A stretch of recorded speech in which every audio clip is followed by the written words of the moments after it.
Ayan, mga bossing, pakinggan natin ang masasabi ni Inday Sara. Dating Pangulong Rodrigo Duterte, mali din yun, no?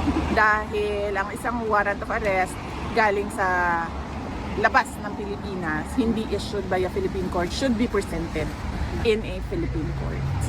VP, do you have the message to your loving and kind supporters na VP, we want to let you know na hindi kami titigil sa pagsuporta namin sa inyong pamilya. Lalo na sa iyo, sa predicament mo ma'am na kinakaharap.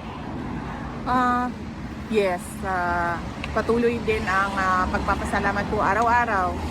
Nagpapasalamat ako sa ating mga kababayan dahil hindi sila tumitigil sa kanilang pagsuporta, hindi sila nawawalan ng pagtitiwala sa akin at nandyan pa din yung lalong-lalo na yung pagmamahal kasi nararamdaman ko na hindi lang siya parang basic support ba yung ginagawa ng mga kababayan natin, kundi yung meron ng pagmamahal dahil meron ng kasamang malasakit yung kanilang pagpapakita ng suporta. At sabi ko nga lagi ay hindi lahat ng mga public officials binibigyan ng ganyan ng mga kababayan natin. Kaya ako lagi akong araw-araw yung pagpapasalamat.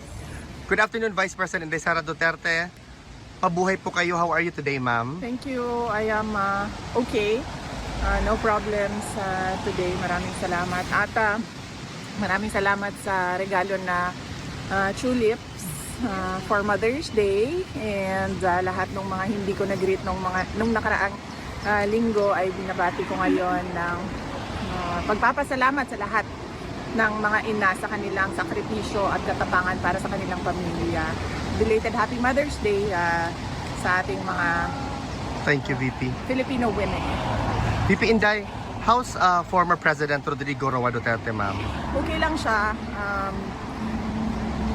Nabalitaan ko siya sa mga nangyari sa Pilipinas, maliban na lang dun sa may kinalaman sa ICC, sa mga iba pang balita sa Pilipinas. At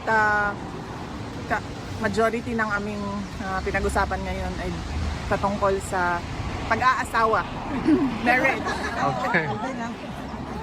Marriage yung napag-usapan namin. Mahaba yung kwentuhan namin sa pag-aasawa. Ma'am, can you share with us a little bit of what's the highlight about marriage na pinag-usapan niyo ni PRRD? Kung okay lang, ma'am.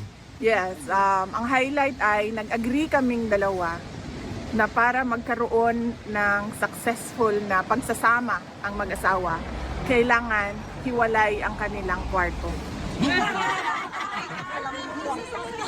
Kwarto. Pwede din, ma'am. So, yun yung conclusion na na-derive namin sa aming discussion sa pag-aasawa at pagsasama ng mag-asawa.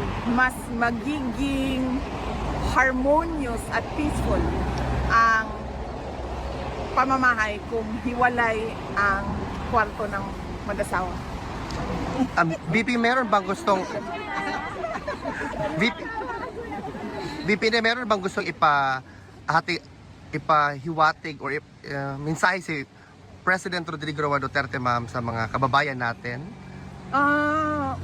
Well, siguro base na sa base na sa napag-usapan namin na pag-aasawa at pagkakaroon ng anak kahit hindi kasal. So siguro ang makuha ko doon na message niya, although hindi niya sinabi na directly para sa mga kababayan, pero ang makuha ko doon ay kapag nagkaroon kayo ng anak, kahit hindi kayo mag-asawa, forever na yung bond ninyo. Lalo na pati kapag nag-asawa kayo tapos meron kayong anak. So, yun. VP Inday, At saka pala, sorry. Sorry, go At ahead. saka, kailangan paniguraduhin ng mag-asawa na merong kapayapaan sa relasyon nila para sa kanilang mga anak. Yun. VP Inday, Yes. have you heard of the change in the Senate presidency na si Senator Alan Peter Cayetano na po ang Senate President? What do you have any thoughts or lingering opinion about the change of leadership sa Senate, ma'am? Well, wala naman kasi kung ano yung liderato sa loob ng Senado, no, desisyon yon ng mga senators, mga membro ng ating Philippine Senate. So, kung ano yung kalabasan nung kanilang botohan ay desisyon yon ng karamihan ng kanilang mga membro. VP, just to conclude, what's your thought about the ginawa nila kay Senator Bato, ma'am, na they're trying to sort of lock down the Senate right now because they want to capture him and implement or serve him the warrant of arrest coming from the ICC?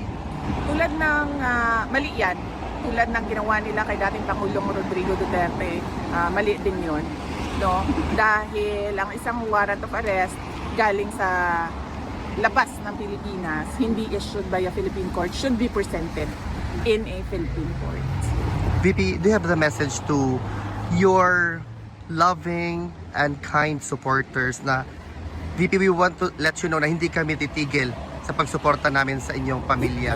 Lalo na sa iyo, sa predicament mo, ma'am, na kinakaharap. Yes, patuloy din ang pagpapasalamat ko araw-araw.